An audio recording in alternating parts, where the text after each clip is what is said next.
Hello friends, welcome to Sri Sai YouTube channel. இன்னைக்கு இந்த வீடியோல என்ன பார்க்க போறோம்னா adjoint எப்படி கண்டுபிடிக்கிறதுன்னு தான் பார்க்க போறோம். Find adjoint A is equal to -3 4 6 2. இதுக்கு adjoint எப்படி கண்டுபிடிக்கிறதுன்னு தான் ஃபர்ஸ்ட் பார்க்க போறோம். இப்போ இது வந்து ஒரு 2/2 மேட்ரிக்ஸா இருக்கு. 2/2 மேட்ரிக்ஸா இருக்குறதுல இருந்து adjoint எப்படி கண்டுபிடிக்கிறதுனா A B C D. இதுதான் ஒரு 2/2 மேட்ரிக்ஸ். 2/2 மேட்ரிக்ஸ்னா இதுல வந்து ரெண்டு ரோவும் ரெண்டு காலமும் தான் இருக்கும். இதுதான் நம்ம என்ன சொல்லுவோம் அப்படின்னா 2/2 மேட்ரிக்ஸ் அப்படின்னு சொல்லுவோம். இதுல இந்த ரெண்டு வேல்யூஸ்மே இன்டர்சேஞ்ச் பண்ணி எழுதணும். ஓகேவா? அப்படி இன்டர்சேஞ்ச் பண்ணி எழுதும்போது என்ன மாதிரி கிடைக்கும் அப்படின்னா DA. அடுத்து இந்த ரெண்டு வேல்யூமே நம்ம சைனை சேஞ்ச் பண்ணி எழுதணும்.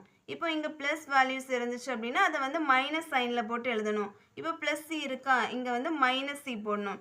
இங்க வந்து பிளஸ் பி இருக்கா, இங்க வந்து மைனஸ் பி போடணும். ஸோ இதுதான் என்ன அப்படின்னா adjoint ஏயோட ஒரு ஷார்ட் ஃபார்ம். ஸோ இந்த இதை வச்சு நம்ம என்ன பண்ண போறோம் அப்படின்னா இந்த ஏயோட adjoint ஏ கண்டுபிடிக்க போறோம். ஓகேவா?